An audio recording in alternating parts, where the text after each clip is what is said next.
Coming up, the UN blames developed worlds for climate changes and attaches a hefty price tag to fix it.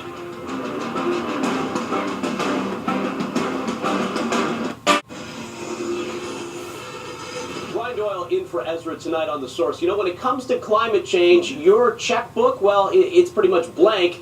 And there are governments around the world and United Nations delegates around the world that would love to fill in a number with a lot of zeros on it. You don't believe me? Take a look at the words of Felipe Calderon from Mexico. Take a look at this philosophy for me for a second.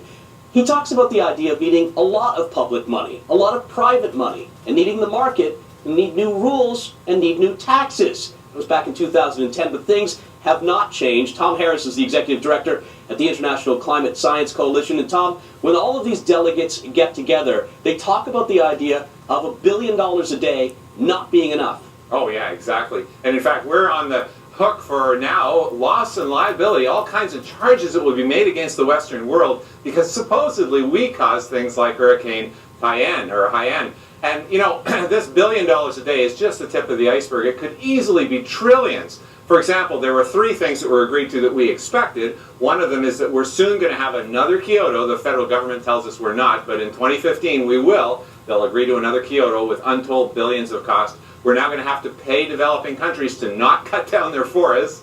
And finally, this loss and damage clause, okay, that's the thing that's really going to hit us hard. We are considered responsible for the climate change events and things like extreme weather that the UN Secretary General says we are causing, so we will have to pay. Yeah, it's almost like they assume that we have some sort of weather machine and we're directing it at developing nations, so therefore we've got to pay some sort of fee for having that weather machine. Yeah. I mean, this is nonsense, and it's nothing more than guilt money, and I'm not sure this is going to work for them. This may backfire. Well, exactly, because think of it this way. Eventually, people will understand that the climate change fears are largely a hoax. But in the meantime, a lot of money is being diverted from normal foreign aid, okay, from humanitarian purposes. It's being diverted to now climate aid. Now, when the climate scare falls apart, developing nations have no reason to believe the money's necessarily going to go back to humanitarian aid. And of course, the other thing is that people don't like to be blamed, okay? The United States, for example, many citizens are saying, look, you know, we don't cause these extreme weather events, and to heck with you. You're going to blame us, well then just go away. But humanitarian aid, that's another thing. It's interesting, in the tsunami that hit India a few years ago, most of the aid, and they got a lot of aid, hundreds of millions, just because people were helping in a humanitarian sense. Most of that came from private donors. So people can be very generous if you approach them properly. Yeah, but not if you already have your hand in their pocket the whole time, and you're taking more money away from me. I mean, there's only so much money to go around in these circumstances. As you said, we're already doing our part with humanitarian aid. I would expect that that kind of thing would dry up, that you wouldn't have that kind of fund, you wouldn't have that money, not only in addition to the foreign aid being moved over for this sort of climate aid, but you'd also see the humanitarian aid disappear. Well, that's right, and they're doing things, you know, for example, Micronesia is now taking a small island in the Pacific who are concerned about sea level rise. They're now taking legal action against the Czech Republic on the other side of the planet because the Czech Republic is expanding a coal station. Okay, this is a lump of coal from Kentucky, about 40% of America's electricity. So they're saying to the Czech Republic, you are causing our climate, you know, actually in this case, sea level rise, and so we are going to take legal action against you. Now, I can't think of a better way to turn off any potential foreign aid that the Czech Republic otherwise might give. I love a man, first of all, who brings his own coal to any interview, so fantastic for you. Let me ask you, though, is anybody buying this? I mean, I know these delegates got together in Warsaw, they talked about this, there was a lot of hand-wringing, but will there be backlash from the developed nations in the world where we say, no, sorry, we're just not going down this road with you anymore? Well, it's a really good question. You know, when I was at the Copenhagen conference, the UN conference in 2009, I went around and I asked the delegates who were agreeing to all these multi-billion-dollar plans to supposedly stop climate change, I said, do you really think that human carbon dioxide emissions are causing dangerous climate change?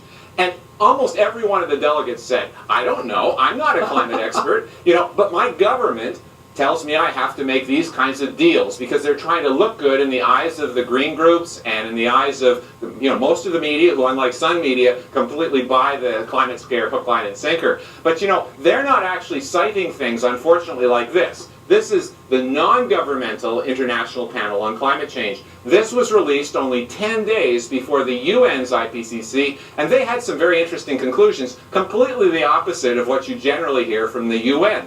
There's been no global warming for the past 16 years, even though CO2 levels have risen 8%, okay? They say we soon may experience global cooling due to changes in the brightness of the sun. And this kind of information has to get out more, because the bottom line is we have people around the world today who actually do need help due to natural climate change. Things like melting in the Arctic or the Sahel. Those people need help. But unfortunately right now almost all the money is going to stop what might happen in 50 years, which we really don't know. Yeah, and then we're going to have a bigger problem on our hands. Let me ask you very quickly, these green groups that you mentioned, I would have thought a lot of them would have dried up by now, because I think there are people who have seen through this act, no? Well, no. In fact, the funding going to green groups is enormous, okay? Taken in Climate Works Foundation in 2008, they were launched, and they're a funding source for Al Gore and all sorts of other groups.